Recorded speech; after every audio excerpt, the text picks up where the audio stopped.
today we're going to be talking about the differences between luring and shaping with Otis as my helper. Now, luring is probably something that you've done hundreds of times if you had a puppy. Maybe not that you've called it that, but it's simply putting your dog into position with food in your hand. So the dog's nose is on your hand and you're just luring them into whatever position you want. So you'll sit, you're down, you'll stand. Now, shaping is a bit more of a, I want to say complex, but it's not complex at all. It's just not so much used by the average dog owner. Very commonly used to trainers. It creates a really solid behaviour in the dog's mind because they have to figure out what they're doing. So whilst luring, their brain is, how can I get the food, how can I get the food? Shaping, the dog's figuring out what does she want me to do and trying lots of different things, throwing behaviours at you until one of them works. So when you want to build up a more complex behaviour or a succession of different behaviours all put together, it's a really nice way of doing it, and it gets the dog's brain really engaged with you through training. So it's the way I like to train nearly all of my behaviours with a dog over about the age of 1. So we'll try and give you a bit of a demonstration of that today. So I'm going to try and show you a bit of luring with Otis. Obviously these are all commands he knows really well, so this is going to be a bit frustrating for him, having to slow down and follow my hand to get into position. But just imagining he was a younger dog and he hadn't done these positions before, this is how you'd just start off doing the very basics. So food in the palm of your hand, thumb covering the food, and you're going to guide the dog into the positions. So food's here, it's on his nose, and he's working out, how can I access this? How can I get her thumb off of that food?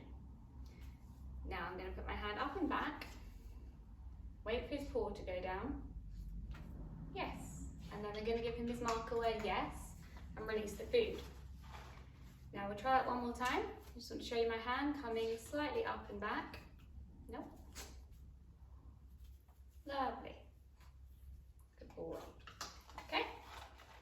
And now to get that down position from this sit, food on his nose. Now I'm going to pull the food straight down to the ground. So it's a vertical drop down. I'm not coming out at all because I'll show you now, that will invite him to stand.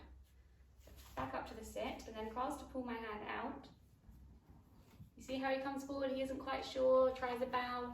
You really want to make sure you're getting your drop down. That's the most common mistake I see in people who can't quite get their puppies to fold into a down. So from his stand position, I should just be able to move his whole body around by luring him with food. And then when I want the down, I'm just going to pull straight down to the ground and wait. Yes. And the second he gives me that position, yes, and release the food. That's how you get your sit, your down, your stand. What you really want to make sure you're doing is moving your hand the bare minimum, because as soon as I start to come out here and move across and make bigger gestures, he really struggles to understand what's going on. And if I detach my hand from his nose, he's going to stand and walk forward a bit, and I don't want that to be the command. I want all these positions to be in an imaginary box, so his body's not really moving, he's just changing position. Now, I'm going to try and show you a bit of shaping with Otis. Now, I have no set behaviour that I'm trying to get from him today. I simply want to get his brain running a bit, engage his mind with me, and see what behaviours he can throw at me.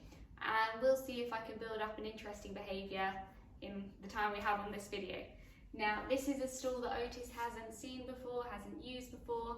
I have no idea what he's going to decide to do with it, but I'm going to start to mark and reward, so say yes and give him a treat, when I see the beginnings of a behaviour I'm interested in. Okay. So, all I'm going to do, pick up the stool, put that down on the ground, and just show Otis I have food, and call his name a bit, see if he'll give me anything. Yes. So there he just earned a reward because he looked at the stool. That's all I want to start with. Yes, good boy. Okay, so we've got front paws on the stool. Yes, good boy.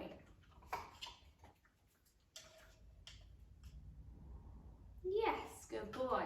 Front paws on the stool, and now I'll see if I can get him to stay there for a bit longer.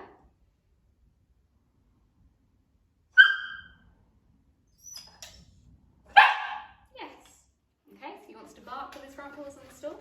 Absolutely fine. of it now. I'm not going to reward that. Yes. Okay, so now he's turning on the stool, barking with his front paws.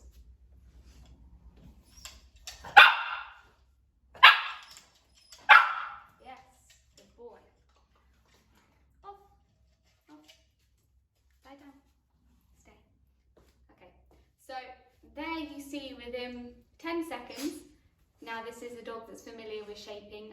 He's done things like this many times. He's used to seeing foreign objects, so it does go a bit quicker with him.